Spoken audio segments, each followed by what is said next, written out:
Hello दोस्तों, चलिए देखते हैं लुसेंट का जो मध्यकालीन इतिहास है। आज से हम लोग स्टार्ट करेंगे मध्यकालीन भारत। जो यह लुसेंट का स्टार्ट कर रहे हैं प्राचीन मध्यकालीन इतिहास। ठीक है, आज पहला मध्यकालीन इतिहास का पहला चैप्टर होगा भारत पर अरबों का आक्रमण। ऐसे अगर लुसेंट में दिया होता ये चैप्टर नंबर 28 हुआ। हम लोग प्राचीन इतिहास देख चुके हैं। ठीक है, अब हम लोग मध्यकालीन इतिहास देखेंगे। ठीक है, थोड़ा सा ध्यान से देखिएगा क्योंकि यही इतिहास है। मेन पॉइंट पर ध्यान देते रहिएगा। ठीक है, चलिए देखते हैं।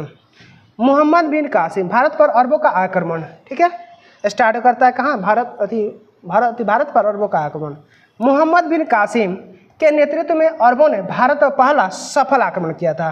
किसके नेतृत्व में? मोहम्मद बिन कासिम के नेतृत्व में पहला बार अरबों ने क्या किया था? भारत पर आक्रमण किया था। ठीक है, अरबों ने सिंध पर 712 ईस्वी में विजय प्राप्त की। यानी 712 ईस्वी में सिंध पर क्या किसने विजय प्राप्त कर ली?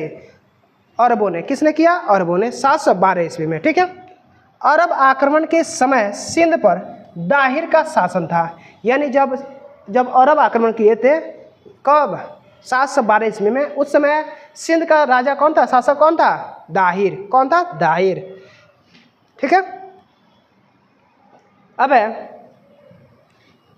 भारत पर अरबवासियों के आक्रमण का मुख्य उद्देश्य धन दौलत लूटना तथा इस्लाम धर्म का प्रचार प्रसार करना था। यानी जब मोहम्मद बिन कासिम, कौन है? मोहम्मद बिन कासिम जब आया तो उसको यहाँ पे क्या चाहिए था? उसको धन लूटना था। यानी पैसा वैसा जो सोना जरा जो भी था उसको लूटना था। और यहाँ पे इस्लाम धर्म को प्रचार करना था।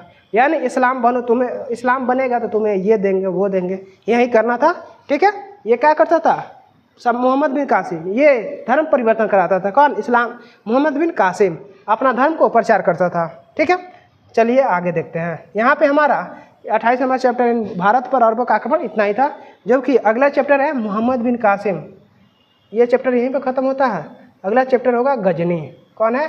गजनी। मोहम्मद गजनी के चलिए बारे में देखते हैं। मोहम्मद गजनी।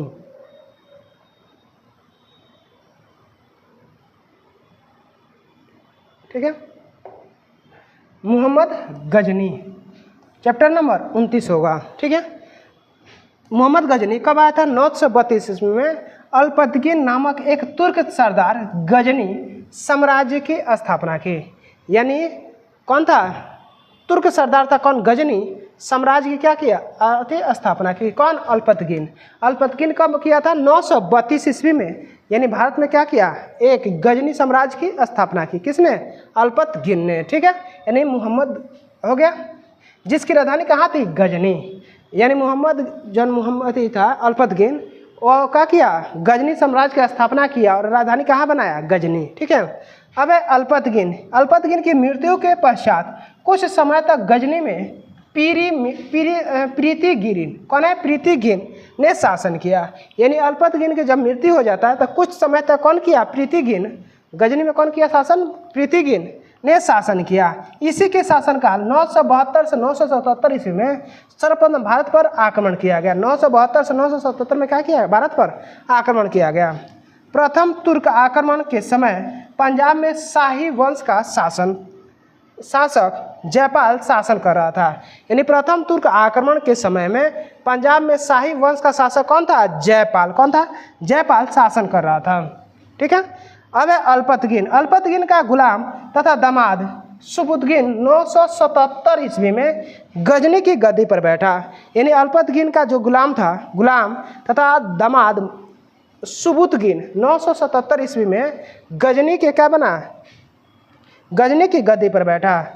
मोहम्मद गजनी सुबुद्दीन का पुत्र था। मोहम्मद जो गजनी था, महमूद गजनी जो किसका पुत्र था?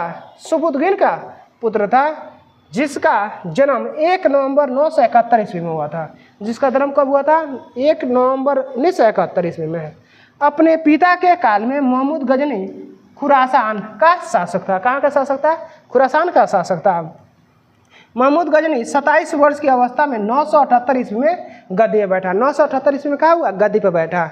बगदाद का खलीफा अल आदिल बिलाल ने महमूद गजनी के पद को मान्यता प्रदान करते हुए उसे यमीन उद्दौला तथा यमीन उमिल्लाह की उपाधि दी। यानी बगदाद का खलीफा अल आदिर बिल्ला ने महमूद गजनी के पद में को मान्यता प्रदान करते हुए उसे यमीन उद दौला तथा यमीन उल मिल्ला की उपाधि दी। महमूद गजनी ने भारत पर 17 बार आक्रमण किया। कितना बार? 17 बार आक्रमण किया। महमूद के भारतीय आक्रमण का वास्तविक उद्देश्य धन की प्राप्ति था। यानी महमूद गजनी ने भारत पर 17 बार आक्रमण किया। कितना बार? 17 बार आक्रमण किया। महमूद के भारतीय आक्रमण का वास्तविक उद्देश्य धन की प्राप्ति था। क्या करना था? धन को प्राप्त करना था। महमूद गजनी एक मूर्ति भंजक आक्रमणकारी था। जब महमूद गजनी क्या था? मूर्ति भंजक आक्रमणकारी था।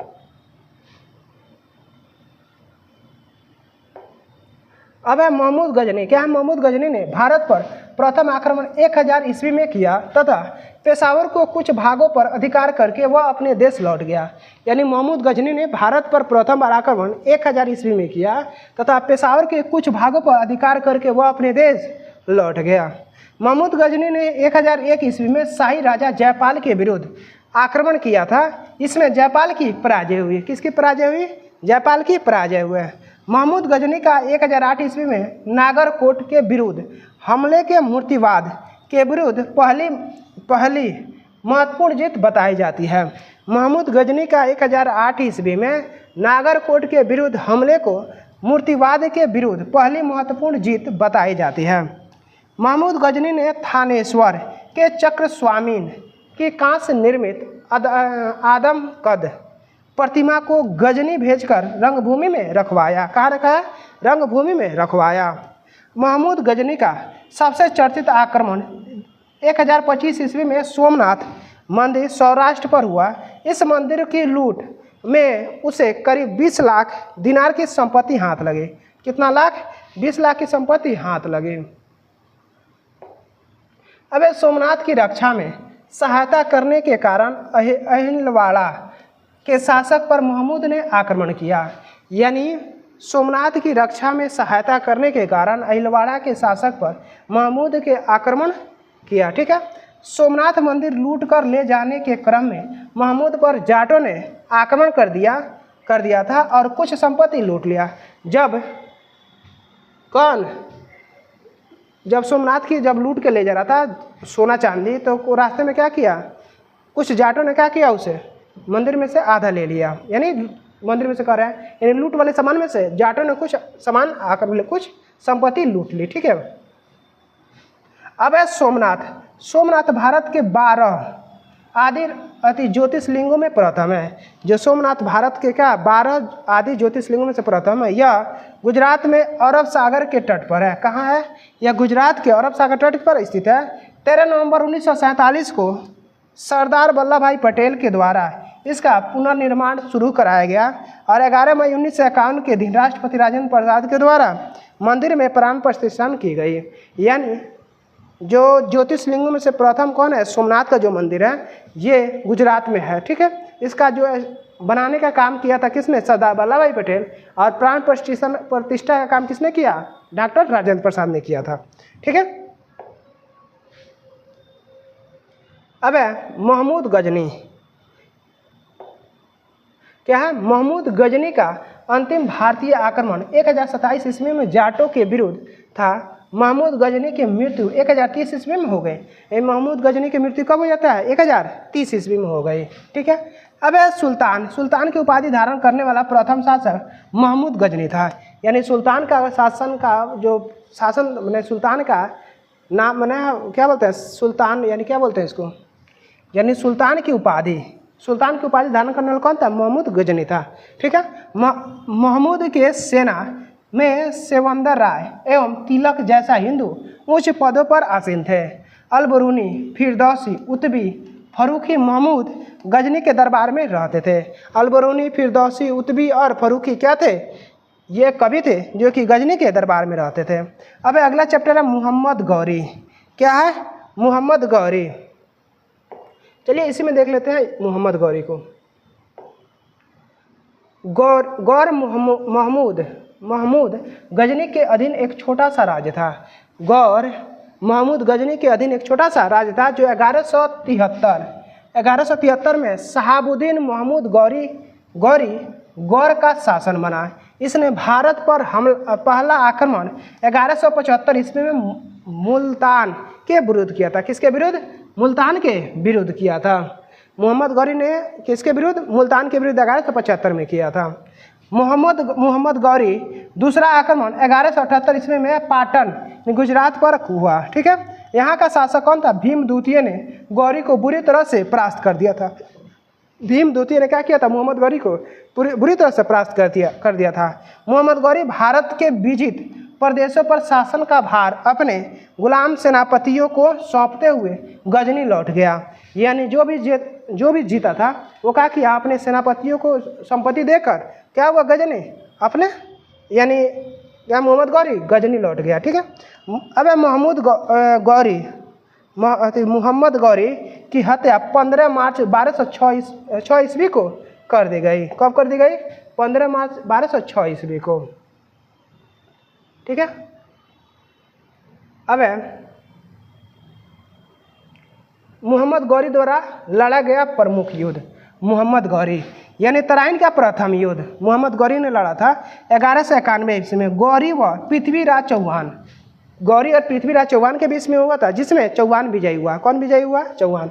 यानी तराइन का जब प्रथम युद्ध हुआ था 1191 ईस्वी में मोहम्मद गौरी और पृथ्वीराज के बीच में, तो कौन है? पृथ्वीराज चौहान जीत गए। लेकिन तराइन का जब द्वितीय युद्ध होता है 1192 में, नहीं है, एक साल बाद, तो गौरी और पृथ्वीराज चौहान के बीच, तो इसमें कौन जीत जाता है? मोहम्मद गौरी जीत जाता है। कौन हो जाता है? मोहम्मद गौरी जीत जाता है।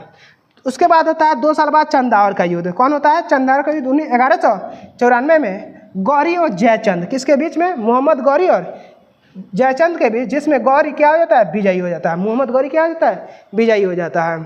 ठीक है, अब तराइन के प्रथम युद्ध में पृथ्वीराज चौहान का सेनापति अस्कंद था। यानी तराइन का जब प्रथम युद्ध हुआ था उस समय पृथ्वीराज चौहान का जो सेनापति था कौन था? अस्कंद था। इसके कारण पृथ्वीराज चौहान तराइन का प्रथम युद्ध जीत जाते हैं 1191 ईस्वी में। ठीक है, अब अगला चैप्टर है सल्तनत काल। कौन है?